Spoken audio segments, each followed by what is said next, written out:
My son in 2014 gave me a book by Joseph Campbell called Hero of a Thousand Faces. And basically he described that, everybody crashes and then you're faced with that crash. And you either have an epiphany or you don't. You either walk off the field and say, hey, I don't want to do this anymore, and you give up on that, going after your audacious goals. Also, I'm in the investment management business that you have to bet against the consensus, and you have to bet against the consensus and be right. Or as an entrepreneur, I'm an entrepreneur, I had to bet against the consensus and be right. And so to gain that humility was the thing. So you either get off the field or you learn.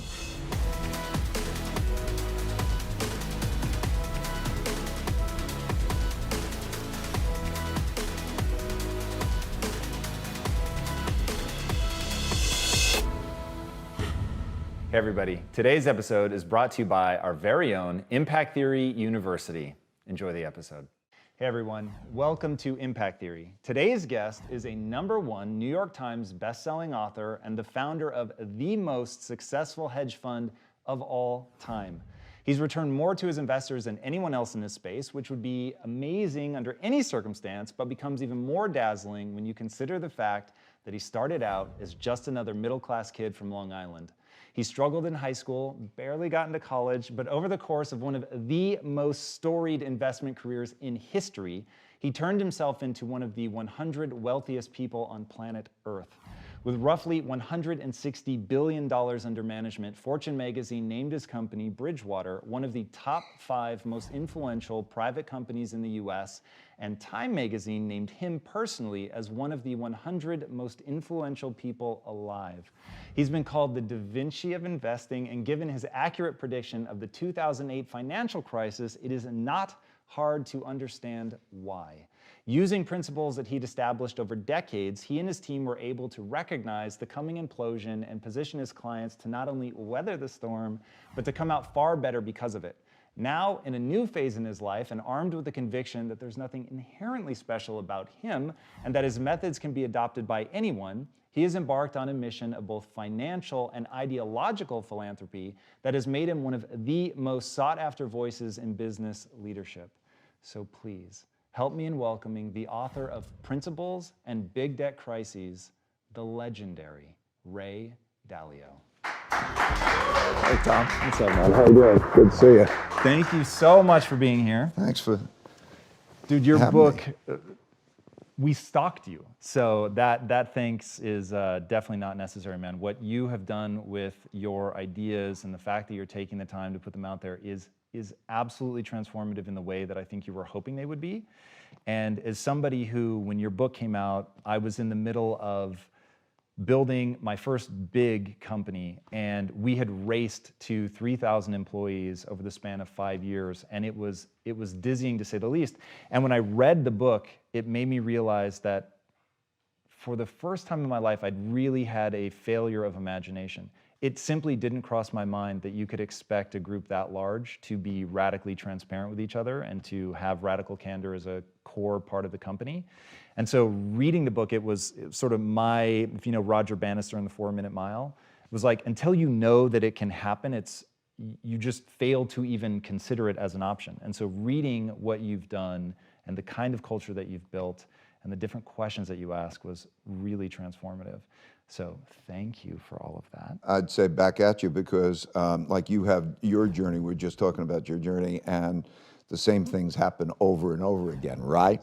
And so if we go back to the themes, and that's really cool. And what's also very cool for me is the fact that, like we're moving ahead and we're playing with literally the tools and, how to do that. And it's so great because, I'm 70 years old, and the thing that I want more than anything is to pass along those things that have been helpful. And so it's cool. Thank you for having me here. Dude, absolutely. So talk me briefly, you've talked about this, so we don't have to go into a lot of detail, but if you can just super fast, give us the thumbnail of how you realized that you couldn't trust that you were always right, which was, I think, a pretty powerful insight. Yeah, well, I guess like you come along, and how do you find out? You get whacked in the head. You get whacked in the head enough times and you say, I could be wrong. And how do you know I'm right? In my case, the really big case was that in 1980, 81, I had calculated that American banks had lent a lot more money to countries that would not be able to pay the debt back. A lot of money, banking crisis.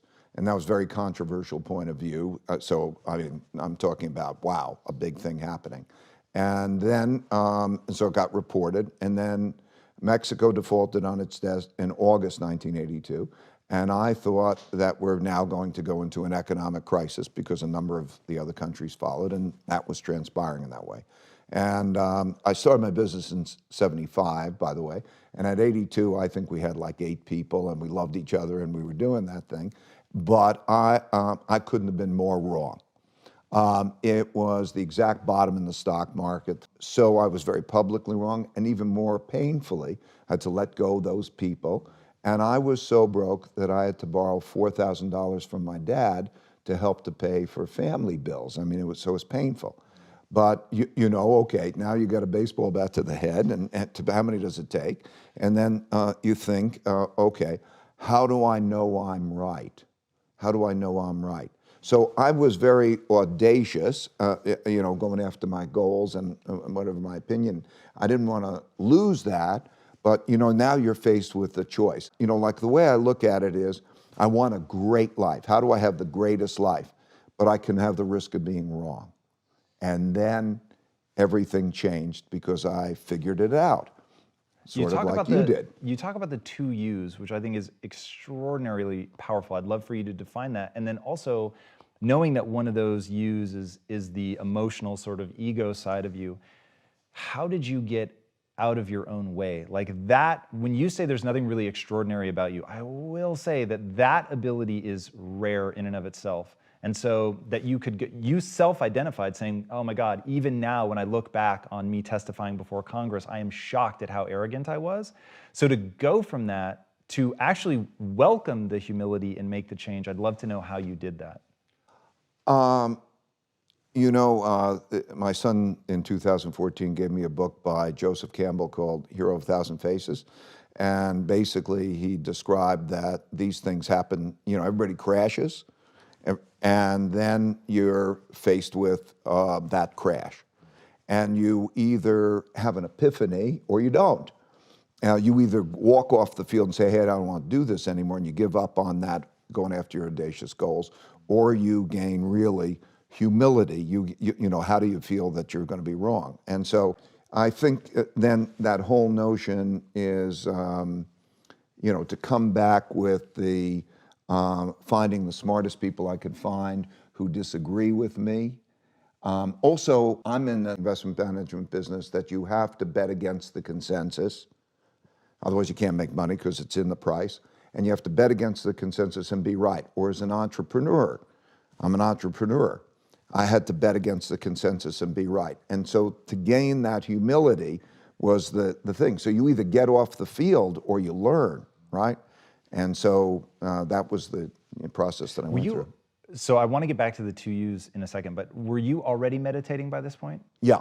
And do you think that meditation gave you the ability to get out from under the control of your emotions? Yes. Meditation was fantastic. Meditation is the biggest gift that I can give anyone. And I would say more than anything, it is whatever reason for success I've had. Because it allows one, back to the 2 U's, I'll clarify. What I mean is that in your mind, we think, what do you want? And the reality is, when you look at the neuroscience and psychology, that there are different parts of your brain that want different things. And so in the simplest sense, there is the logical part of your brain that you're conscious of. It's called the conscious. And you think you're being logical and you want to make those decisions. And then there's the subliminal, below the limbic system, part of the brain, which is the emotional, and it's not as conscious to you, but it has more of an influence on you than really the logical one. And so they're not aligned.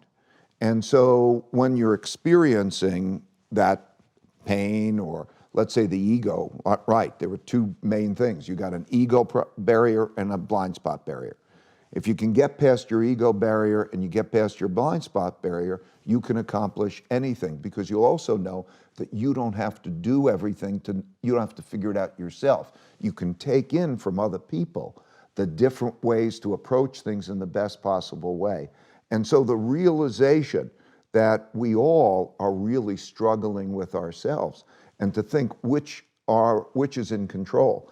Meditation helps to deal with the alignment of those two things, because both are valuable. In other words, intuition, imagination, the things we really love come from our subliminal us's, right? Our needs, whatever they may be. They come from here, that subliminal. They may be valuable. They may be damaging. You don't know the difference.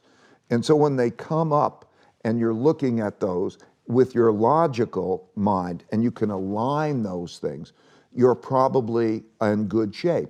If you can do that alignment between the subliminal and the logical, and you can do that with other people, so that you can triangulate with other people and say, does that make sense? And get alignment. That alignment is the path to the future, because you only have to know what the best things to do are. You don't have to have them all come up from your head. And for God's sakes, don't be overly opinionated, because just because you have that opinion, it doesn't mean it's true. So that's where the two U's and the alignment really is so important. All right, I want to talk about the process of getting those two things aligned, tying this into meditation. So in my own experience, meditation is a stillness. It's a quiet from the chatter of the mind, and more maybe profoundly than that, I can feel my brain shifts into a different gear. So maybe it's less linear thinking, it's more lateral. I'm making connections that I might not otherwise make. So is it in that still, in that quiet, where you're able to look at what's bubbling up from beneath the limbic system, your emotional life, you're able to look at that without judgment, and then able to say, okay, but this is what I'm trying to do sort of consciously, these are my plans and all of that, and now are you altering either of them, or are you beginning to say, I need to understand if this is a useful emotional driver or a destructive emotional driver? Like, what is that process? I think you described it very well. And when you go deeper, by the way, you go literally into your subconscious. So you're creating a connection. When you transcend, I do transcendental meditation. When you transcend, I'm not conscious and I'm not unconscious. I am in the subconscious. I'm not aware, but if somebody would make a little noise like that, boom, I would, so it's not like being asleep. And that's also, by the way, where creativity comes from. It's like you go take a hot shower and a great idea comes, not because you're muscling it. So when you're having that, then you're calm and your natural state, and then these things bubble up and it helps that alignment. So you say, okay, let me go above myself. Let me go above myself and look at myself within the context of my circumstances. What is around me? How does that work? How does reality work?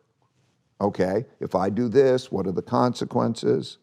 And so the going above it and just saying, I'm responsible for my decisions, my life, and how do I navigate the things there that I can pull the levers of, who do I get, how do I deal with those, and going above it in that calm way is really what it's about. And when you do it well with others, so you triangulate. That's why I have the radical truthfulness and the radical transparency. When you have that radical truthfulness and the radical transparency, you're triangulating with others. You're going above it with them, and you're just looking at that circumstance, and you say, okay, well, we're in the same goal, or are we? And then how do I navigate those so that we get to where we want to go? Because if you're forming your company, you've got your company, we're on the same mission together, right? So now let's all go above ourselves. What are your strengths and weaknesses? How do we get at what's true? And how do we do that with transparency? And that's it. Yeah, oh man, so powerful. And putting into action, I'm really seeing exactly how it begins to allow, and I think truth is probably what you call hyperrealism, the getting to such an objective look at what is true. And going back to sort of an objective look at that emotional state, which I think is where a lot of people struggle. One of the biggest and most profound, probably the only lightning rod moment in my life where it's like, whoa, my life can be divided into before that literal, like instantaneous recognition, and after, everything is completely different. And that was the first time where I realized that I was being driven by something that I had not yet recognized, which was I was telling everybody that I wanted to generate wealth in my life, but I was acting like I just wanted people to tell me that I was smart. And so the like friction between those like hit this collision. And so at the time I was just a copywriter, and the guys who would later become my partners at the time were my employers. And we got in this huge fight over something stupid. And I was arguing and arguing and arguing for my idea. I needed my idea to win because they were just so much farther ahead than me. They were smarter than me in that they can process data faster, and that's just true. Like, they could think through things more rapidly than I could. So I was like, I have an inferiority complex over how fast they think, and they're like 15 years ahead of me as entrepreneurs, so I just always feel like a buffoon. And so I'm starting to really feel badly about myself. And so I'm arguing for this dumb idea, arguing, and then finally I wear them down and they agree. And I was like, shit, I know it's the wrong idea. Like, there's a voice in my head screaming, you know this is a stupid idea, stop arguing for it. But I needed to win. And so when they left, I thought, okay, whoa, what's real? I just need to know what's real. No judgment on me. If what you want is to get rich, you have to change the way that you're acting immediately. But if what you really want is to just feel smart, you need to leave this company, because butting heads with them every day and feeling inferior is never going to get you there. And so in that, I realized, wait, there's actually a third option where I could value myself entirely for learning. And if I switched my identity over from being smart, being right, being good, being worthy to just, I learn, that's what I do, then everything will change. And it did literally like that. Like, I remember that day so clearly. So to me, what you're describing is just another one of those, right? Go deeper on that concept, the notion that everything loops, that history repeats, because I think people get it from like a US history class, but they don't necessarily understand it in their own life. There's practically nothing that hasn't happened before, really, if you look at the theme. So when I take your particular case, I can digress into it, but I won't. I'll come back to that in a second.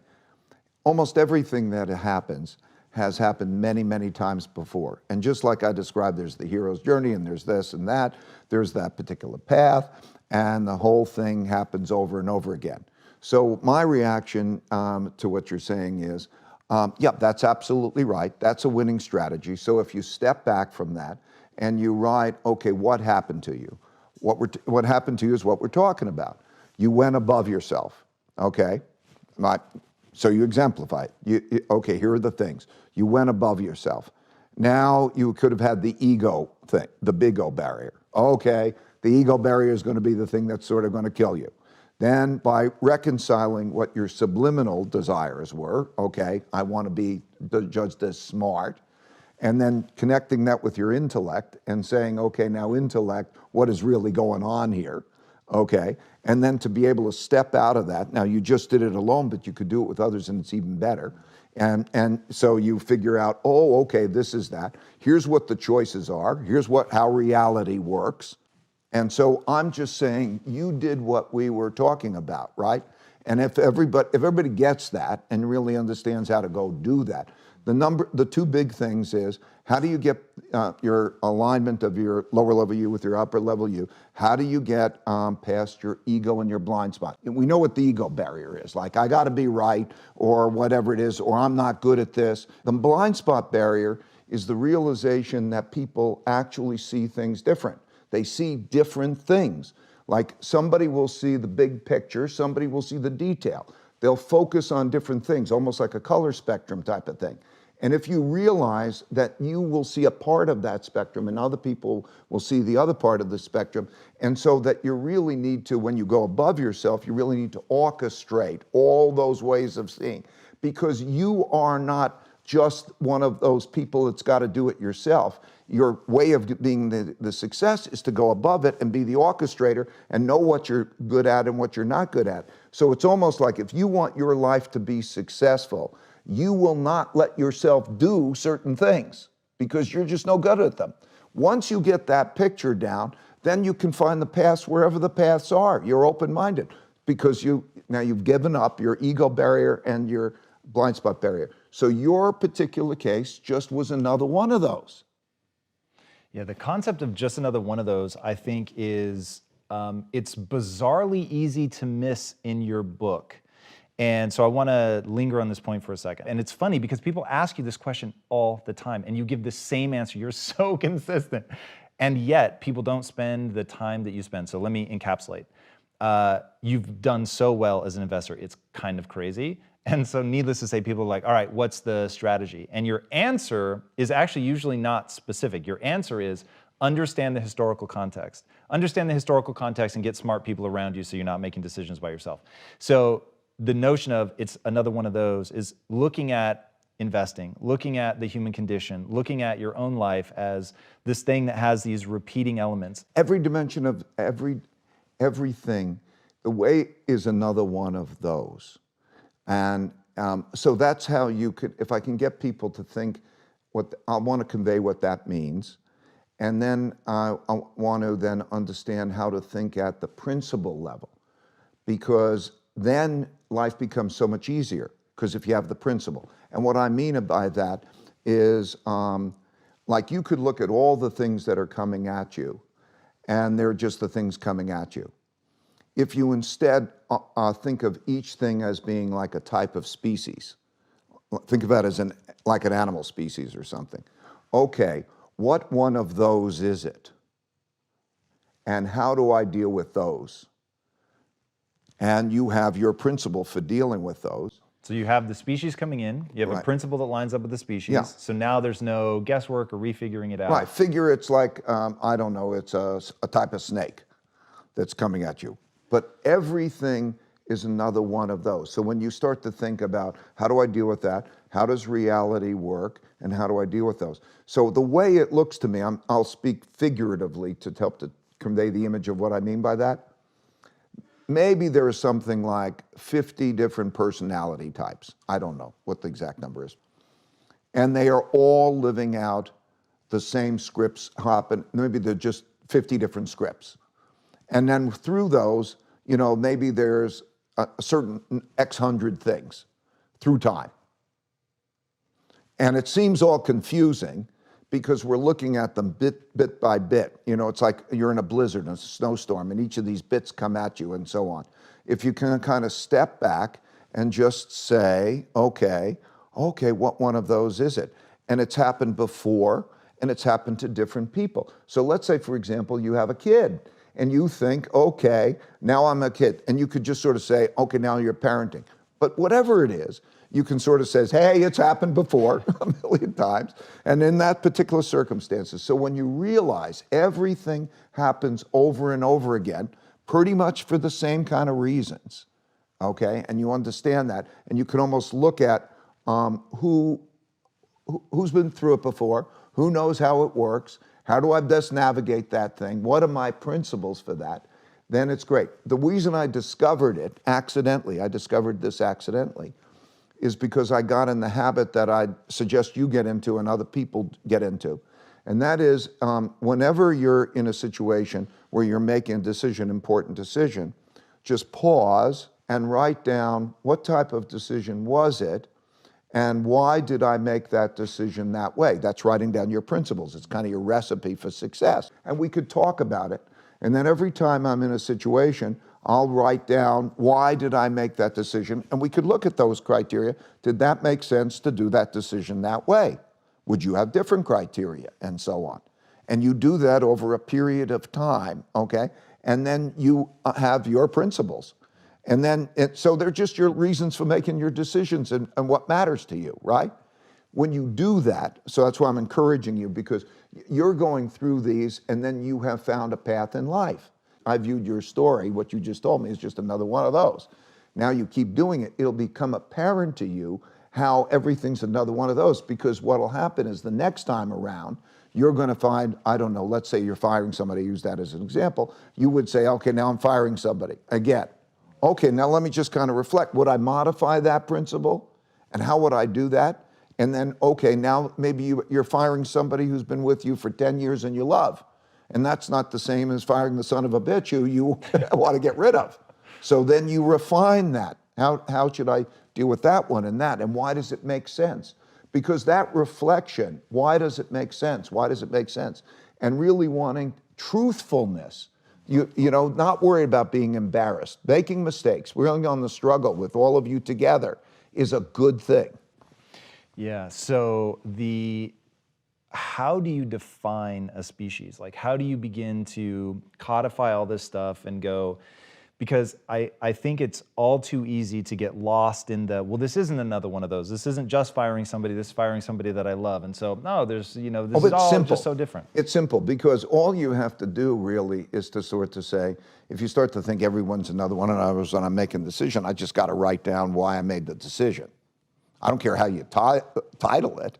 Okay, just write down, okay, what are your criteria? Write it down. Well, you'll see that they're close cousins. You know, let's say if you're saying, is it a different one because it's a close relationship that you've had for a long time or somebody who's new?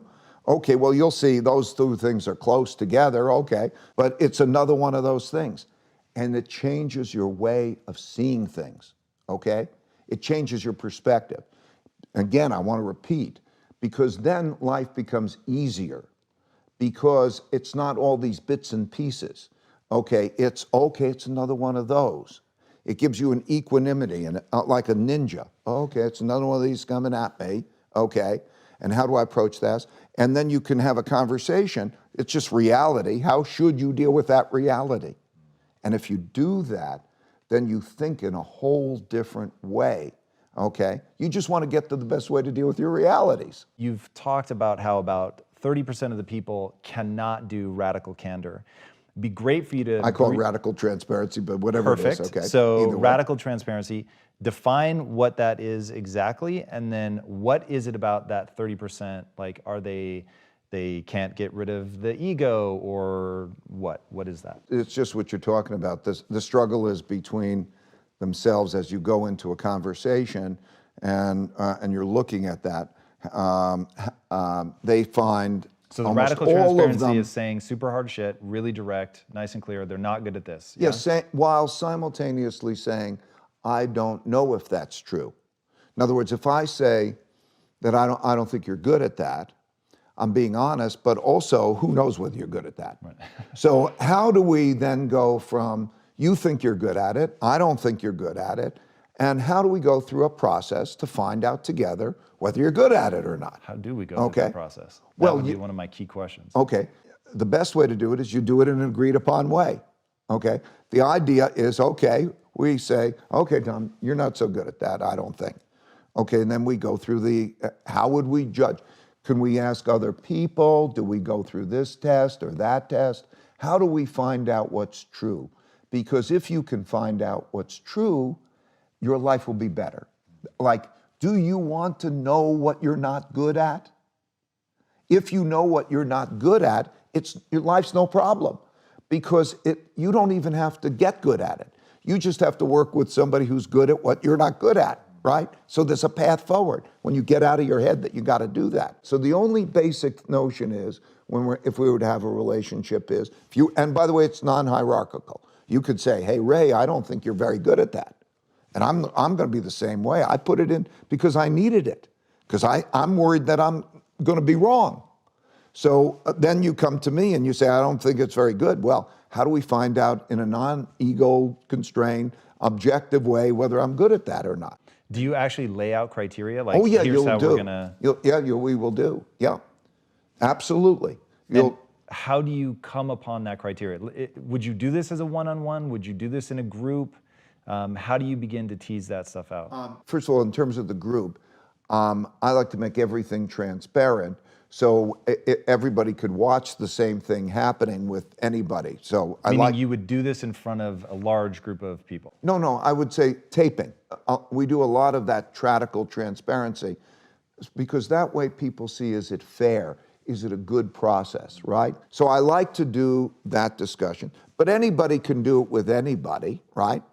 And so, but I would like to have that conversation. If it's like, if I don't think you are good at something and I am relevant to your life or vice versa, we got to work it out. We got to figure that out together. Would you do this with your wife?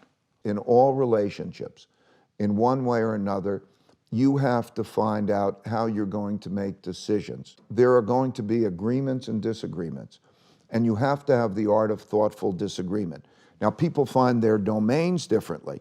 Maybe somebody says, oh, okay, I'll take care of these things and you take care of that. I don't know. Some people, the traditional household might say, okay, I'll take care of making the money out, and the man goes out and he makes money in the world. And then one woman says, I'll take care of the kids. We're not there anymore. But each role, I'm trying to say, in some way, you have to find out how to do the art of thoughtful disagreement. And it makes sense. And then also knowing what's good, what you're good at, and what you're not good at. It's a good thing to know what you're good at and what you're not good at, right? What do you do though? Like when you, let's say you and your wife realize, ooh, we actually have something that we disagree with how to do with the kids. And that's high stakes. If you do something wrong, you could have a material impact on their psyche and the way that they approach the world. So there's sort of elevated stakes, and there's just two of you. Unless you guys had a way of appealing to other people, would it come down, because you've said, don't worry so much about what the person's saying, think about the process by which they got there. Yeah, so I'm saying, whenever there's a disagreement between two people that they can't get along on that, they should pause, and they should go above it, and they should say, how should we deal with each other when that happens? In other words, what are our protocols for working ourselves through that so that we can then move beyond that to make a decision? And would a specific protocol in a marriage be something like, if it has to do with the kids, you have more believability than I do, so therefore, if we can't come to an agreement, we'll go with your decision? That could be one of the protocols.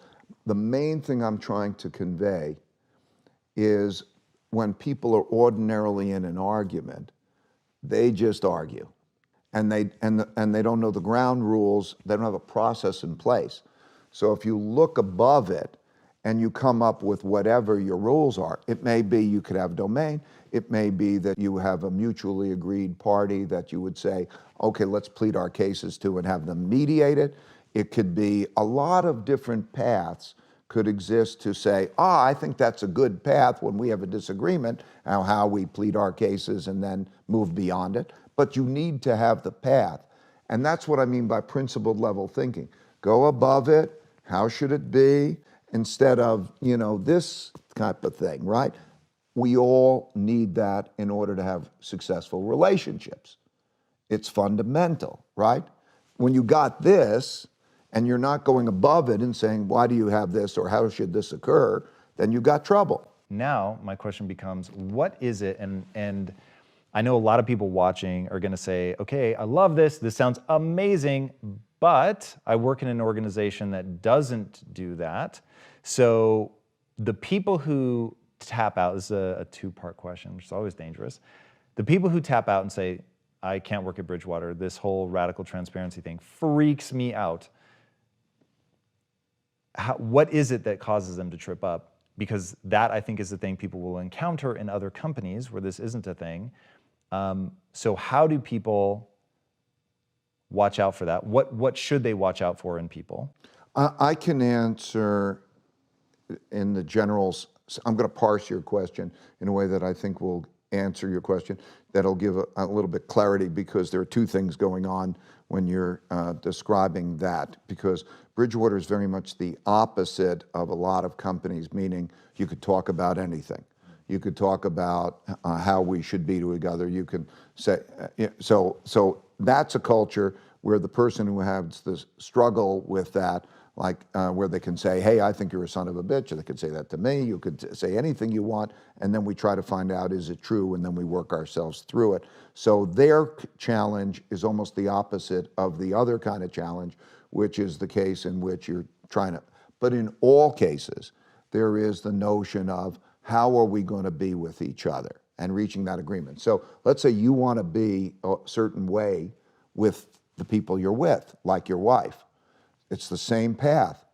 if you cannot sit down and have a conversation about how we're going to be with each other because they won't welcome it, and that way of being is an unacceptable way of being for you and your development, get the hell out of there, okay? But you have to be able to sit down and say, how are we going to be with each other? And will that be good for you? And then will that be good for me? And you got to be clear. That's why culture is so important. You know, what kind of culture? Do I have a culture in which I can have those conversations? Or am I going to be in a culture in which I can't? I hear so many cases, because now because of, I communicate with people on social media. You know, I put the principle there, then we discuss each one of those principles. And I so often run into people who say, but I can't talk to my boss that way, and I can't have this conversation, and I can't do this and that. And it's a very simple thing, like, okay, so what are you going to do about it? And like, if I can't talk to you and whatever, and I'm going to not be able to even know what's true because I can't have the conversation, I'm going to have a terrible life. I'm having the life that I don't want. I don't even know the direction. I can't be in the mission with you. And so I'm going to be in this terrible life. Now you have a choice. Do you want that terrible life to be smothered in that particular way? But realize there's a world out there. Don't feel so trapped, unless you really are trapped, but most people aren't. It's like too many fish in the sea. There are a lot of people who marry. If the first one is not working out right and it really is fundamentally wrong, okay, move on. And in your job, it's the same thing. So decide, okay, where you want to go, because those are the path. Own it. What are you going to do about it? You have to move on, okay? So either have a great relationship, like you and your wife, or the same at work, or move on. What are some of the most surprising principles that you've learned over the years, things that really take people aback? Well, that life works almost the opposite than the way you believe it works. That the things that you think are good are often bad for you. Can you give me an example? Oh, it happens all the time. Is this first order consequence versus second order? Yeah.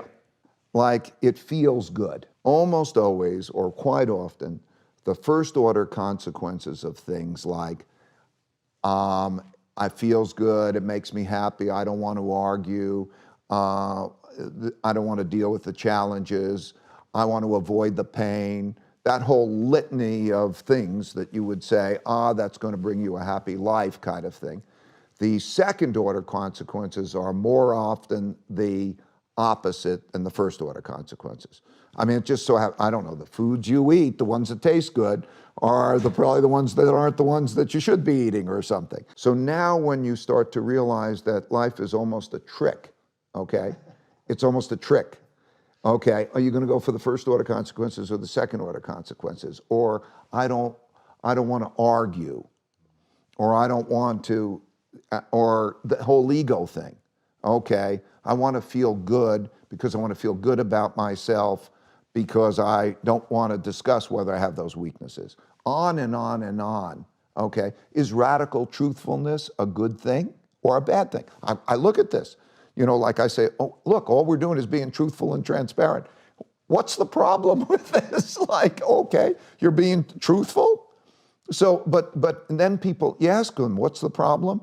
Or do you want to know what your weaknesses are? And you ask them, what's the problem? Okay.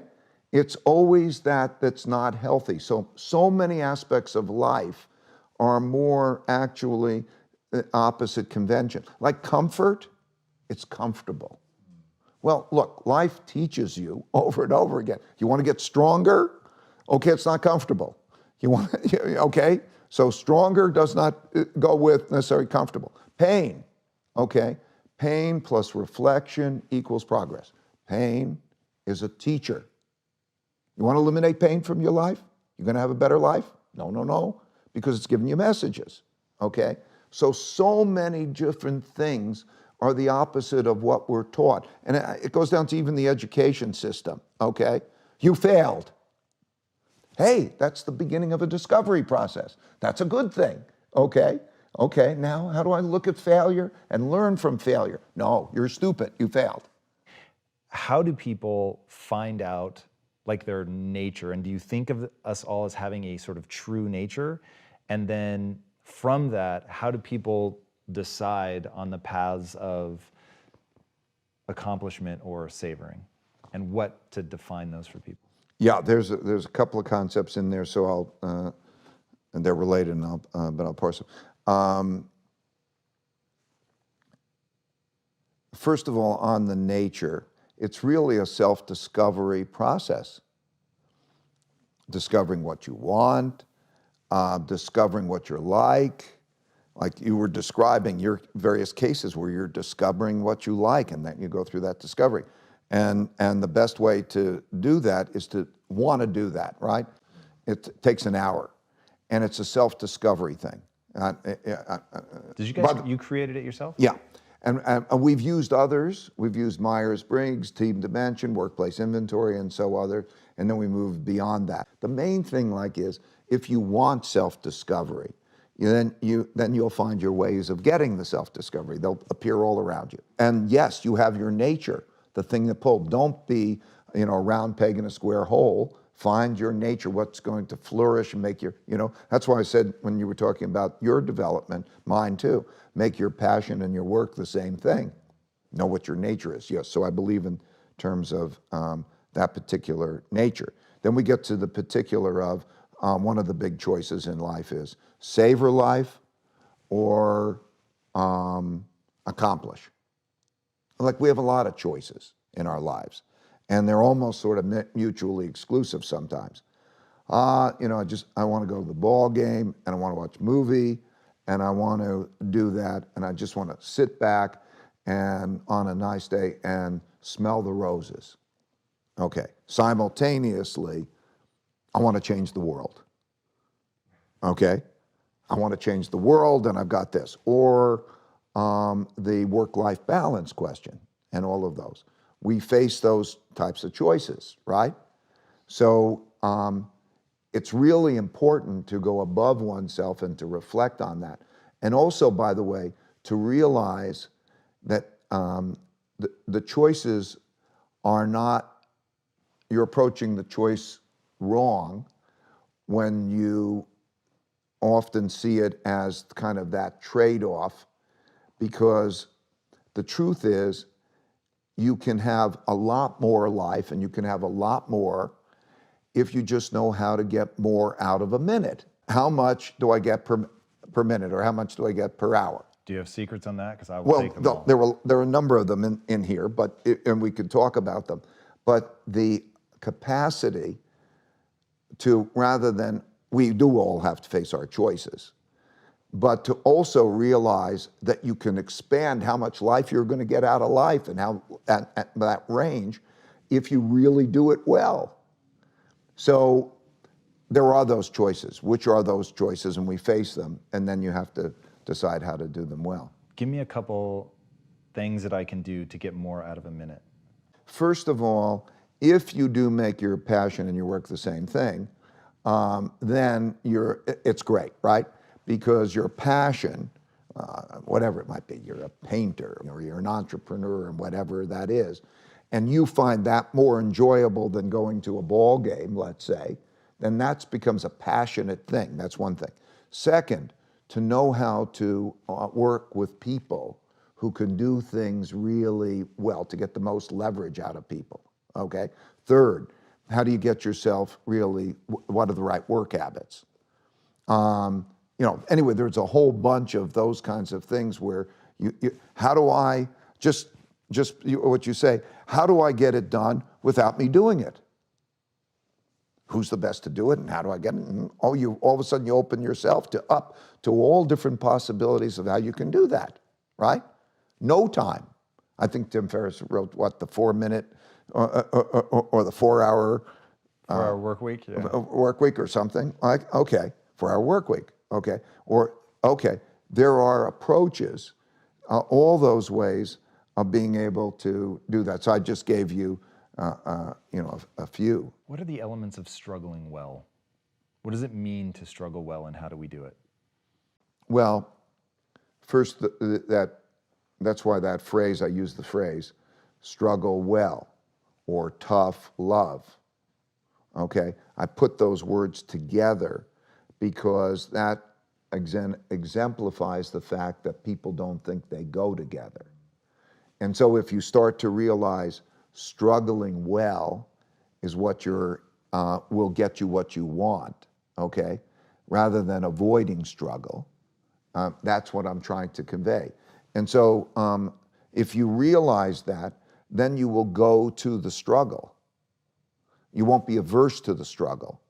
And you will think, and then under that in the book, I wrote all these different ways of what it means to struggle well, okay? How you have thoughtful disagreement, how you listen to maybe you're not good at that or not, how you learn, how you navigate all the ways through that so that you get stronger. Because if you don't struggle, you won't get stronger, okay? So struggling well, go above it, you know? Okay, struggling well, a big element is to go above your struggle, just like you did. You look back and say, okay, am I struggling well, rather than be in it and doing those things. So there are a lot of different ways of how to struggle well, but if you know, okay, that struggling is a good thing. Okay, if you want to be strong, it's a good thing. I'll give you another example. I have a saying. If you worry, you don't have to worry. And if you don't worry, you have to worry. Okay? Because what I mean is, if you're worrying about what can go wrong, chances are you will create the protections against that thing going wrong, and therefore that's good. And if you're not worrying about the things that are going to go wrong, then they'll probably, the things you never expect are going to come and hit you. Okay? And so it sounds counterintuitive. If you worry, you don't have to worry. And if you don't worry, you better worry. But what it means is that process of, okay, go to the thing, go to it, and enjoy it. View these things as puzzles. Your personality will change. You'll enjoy it, okay? Because life is a puzzle. It's a going through the jungle, okay? It's like that. I'll tell you a story. You know, so I crash, and I figure, oh, risk and reward go together. You want to have a great life, okay, and you want to be safe at the same time. They sound almost like mutually exclusive, okay? So I viewed it as, okay, I'm like sitting on one side of a jungle, and that if I can get to the other side of a jungle safely, I'll have a great life. But okay, but if I cross the jungle, ooh, all sorts of things are going to happen. Now, what am I going to choose? Am I going to be on this side of the jungle and have just an ordinary life? Or am I going to have what I think is the best life possible, but ooh, I can get bit and all those things, and that's just the nature of life. And then I said, I have to, it's my nature, I have to have the best life I can have, so I've got to go into the jungle. Now the question is, how do I go into that jungle and be successful at that? And I could tell you the answer. The answer is, first, by worrying about what I don't see that I might be wrong with, and to do it with people who see the things that I might not see, and we are all doing it as a mission to get through that jungle well together. And when I went through that jungle, and we do that together, the thing I found out, which is so wonderful, is I don't want to leave the jungle. I don't want to get to the other side, because I want to be with those people on that mission, and that whole experience becomes great. So I found my way to be successful in the jungle, to get to the other side, and I found out what really is a great reward.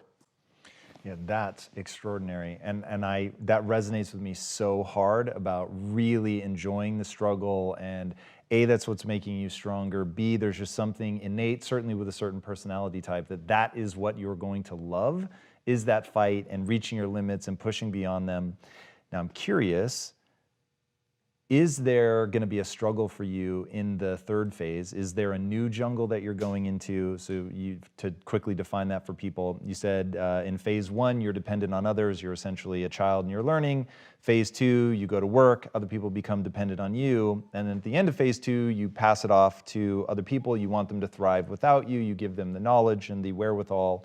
And then in phase 3, you do Savor, what? You savor life. What's that going to look like for you? It's the freedom to do whatever you want to do without obligations. It is the realization that you shouldn't, and it's not good to control anybody. It's just savoring life. That you can do anything you want. You go to freedom. If there's a life arc. Yes. There's a life arc, and I put together this book as a 600-page book. I also then was asked by a lot of people to make a simpler version about principles for success, and it's a little book. And I'll be out, we're putting it out on the newsstands. You actually could be pre-ordered on Amazon. And in that book, I show a life arc, and I track through what are the various phases of life. And what is the happiest phase? What is the least happy phase? And how does it work? And I could take you through all that if you're interested. I'm very interested. Oh, okay. Well, it depends how much time we got, but okay. It may be the slightly nutshell Okay, version. the nutshell version is you start off and it is very, very, it's a really enjoyable phase in life. You start to experience responsibilities like junior year, okay, do I get into the school I want to get into or whatever? That's quite common. College is great, it's exploratory. Come out of college, there's the most amount of freedom you have. So that transition, end school, come into now the new phase of life, is totally different than the first phase of life, because what it means is you don't follow any track. All through there you are following track in the direction of others. And now you can live anywhere you want. You can pick any job you want. You can do anything you want. You have total freedom. There's no guide. You can do anything you want. You have that freedom. And you move forward with that, and then you start to make decisions, and you start to take on obligations. You might get married, you might have kids, you have jobs, and you take on that. And the least happy period in life by surveys of happiness is 45 to 55, okay? Because then you have the work-life balance and the obligations and too many things to do. And then maybe it's not as idyllic as you want. You get into the marriage and whatever it is, and then maybe it's not the marriage that you expected or the things that you're having, and all of those things. That's a difficult phase of life, that middle part of that phase in life, 45 to 55 and so on. And then people transition. It's interesting and opposite than what I would have expected, that the happiest phase in life is between 60 and 80. And the funny thing about it, which is really funny, they ask people, how good do you look? And they rate it the highest at that age. Now that's not true, right? But what happens is people at that point feel more comfortable with themselves in various ways. When you make that transition, you're eliminating all of those obligations. You're eliminating all of those things. You're giving yourself free. I don't have to take care of it. I savor. My family's well without me, or whatever it is. I've got the free time. I could do whatever I want to do. That doesn't mean life isn't exciting. I find life very exciting. I'm very vital. I like those types of things, but totally free of choice. And you also savor the life arc, even as people approach their death. They approach the death in a whole different way than what death seems to be for people in their early years, right? Oh, terrible, terrible thing. No, it's just part of that particular process. And how do you do that life arc? And the curtain goes down, and that is a different phase in life. So, my responsibility now is to pass along what I'm doing. Like, right, I got plenty of money, so I'm not working for money. I'm giving away plenty of money because it helps and whatever, and I'm just passing along. I'll have that life arc, and then I'm going to go quiet, and and I savor life. And yeah, I love nature. So I go outside in nature.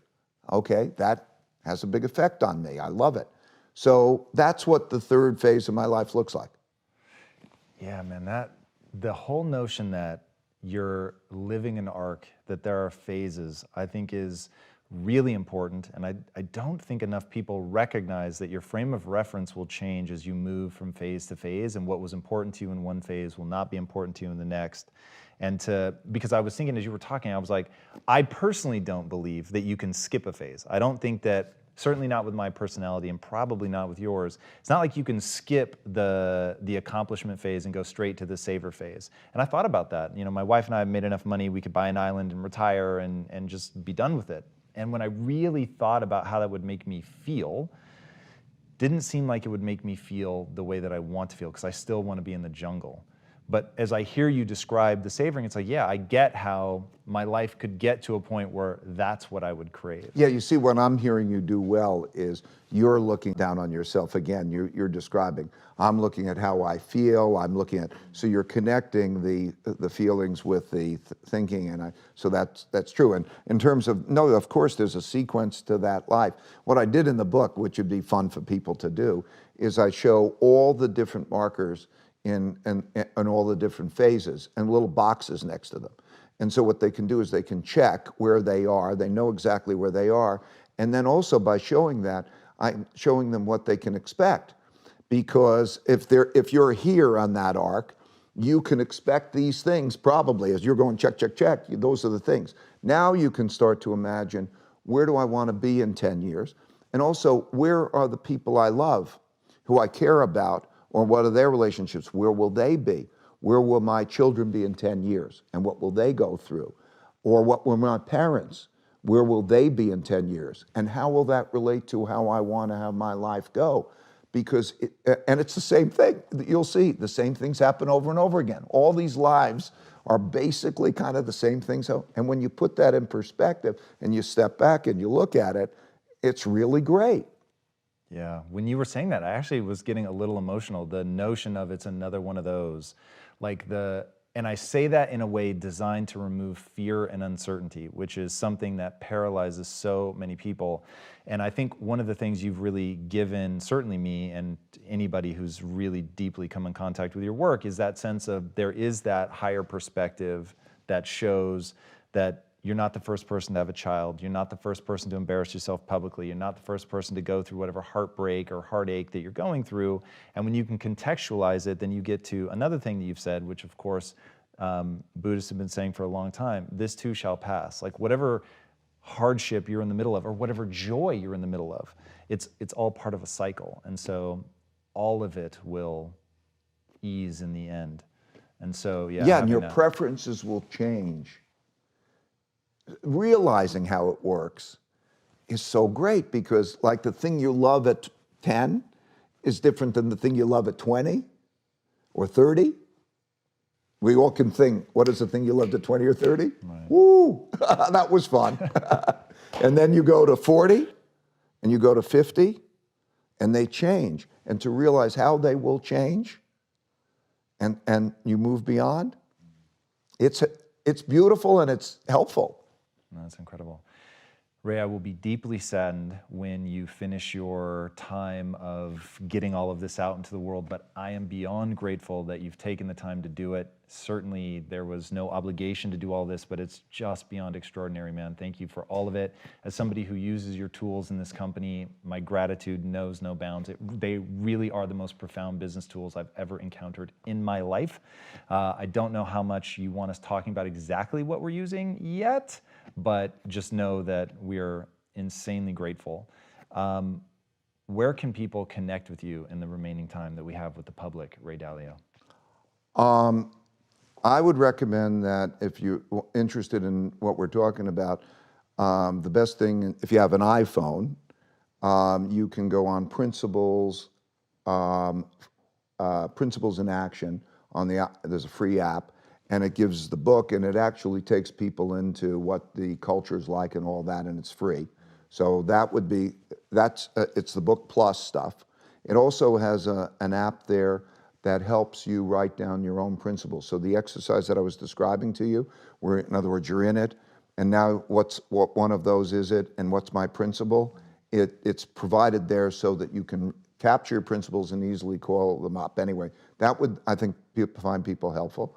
I'm also on exchanging thoughts on social media. We have what we call the principles of the day. We talk about the particular principles of the day. We're doing that in a number of places. And I'll do that until I pass the tools along. The tools are coming in January. There'll be a number of those. I imagine they'll be passed along, take something like a year, and then I'll be done and we'll move past it. It's incredible, man. All right. Thank you, by the way. Thank you in the following way. Like, it's such a joy to be passing these along. Really, it's a joy and a relief. And so to be able to do that and to see like the impact that's happening on you and your company and all of that is, I mean, that's all I want, really. And so that is a joy. So I reciprocate. I'm glad you are deriving a lot of benefit, and thank you for the joy in sharing with me that benefit that it's producing. Oh yes, no problem. What is the impact that you want to have on the world? Well, right now, all I want to do is just pass along what's been good for me, for people to look at it, take it or leave it, and that's it. I don't have a goal of making something different than it should be, okay? But if it's like if you found a cure for cancer, or you found something that was really valuable to you, and you wouldn't want to have it die with you. And so just like you're deriving the benefit, I just want to put it out there and let people decide for themselves whether it's valuable, and that's all I want to do. And whatever happens is okay, right? So I don't have to change the world, whatever. It will naturally find its place. Evolution will decide its value. I love that. All right, guys, he would want me to tell you that he's just another one of those. That is definitely not how it feels. If you haven't read his books, read them. I assure you, they are something completely unique and different. It's the way that he thinks and conceptualizes. Whether you want to be a better mom, whether you want to be a better entrepreneur, it's pretty irrelevant. The way that he gets you to think is the important part. So the actual specific principles are less powerful than the concept of another one of those, and having principles and knowing how to categorize things and think through them. He is putting out some of the most life-altering material I've ever come across. You guys have seen enough of these episodes to know, like, I don't rave this highly about stuff very often. It is that transformational. It's had that kind of impact on me personally and the business. I can't encourage you to dive in enough. If you haven't already, be sure to subscribe. And until next time, my friends, be legendary. Take care. Ray, fucking extraordinary. Thank you. Okay. Thank you. Thank you. What's up, Impactivists? As you guys know, my mission in life is to provide the no BS instruction manual for success. And to that end, we've launched our brand new learning platform, Impact Theory University. Our goal with ITU is to provide you with curriculum that will help you take your career, business, or personal development to the next level. So regardless of your end goal, ITU is designed to provide you with the universal principles and tactics of success that will propel you forward. So whether you want to build a Fortune 500 company, advance quickly up the ranks at your company, become a more effective parent or partner, or simply get unstuck, there are core principles that apply, and that's where Impact Theory University comes in. But to be clear, ITU is not another podcast or conversation with an influencer. You can get all of that for free right here on our YouTube page. Instead, it is structured education delivered in a compelling format and paired with social support and accountability. We offer 2 tracks, business and mindset, and regardless of which track you choose, you'll gain access to a library of all of our pre-recorded classes, as well as 2 hours of live teaching per month, where you'll have the opportunity to engage with me, ask questions, and meet others in the community. Every class also comes with an actionable worksheet designed to help you take the immediate action that is required to make any new skill stick. And last, but certainly not least, as a student enrolled in ITU, you'll get access to an exclusive online community of other like-minded individuals who will help you study the content, work through all of your goals, and keep you accountable at all times.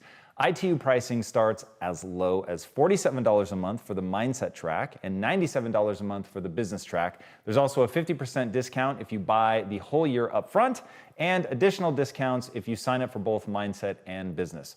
When you bundle all of the discounts together, the cost drops to roughly 80 cents a day. I think ITU truly is the best content we have ever made, but if you sign up and don't agree that it's worth, say, 10 times what you paid, just take advantage of our no questions asked 30-day money-back guarantee. I don't want any of us to get paid unless we're delivering disproportionate value. So trust that the refund process will be absolutely hassle-free. And if this sounds like something that would help you move forward in your life, but you can't afford it, we do have a scholarship program that you can apply for that provides free access to those in need. All right, everybody, if you want to take advantage of this and make a dramatic leap forward in your life, sign up today. The link is in the description, or you can go directly to university.impacttheory.com. I look forward to seeing you on the inside, my friends. And until then, be legendary. Take care. If you go in and ask for a raise, you're not devaluing yourself, you're actually increasing your value. Because what type of person would go in and ask for a raise? A top performer. So the second thing is they believe that they have to kick down the door of their boss and say, like, give me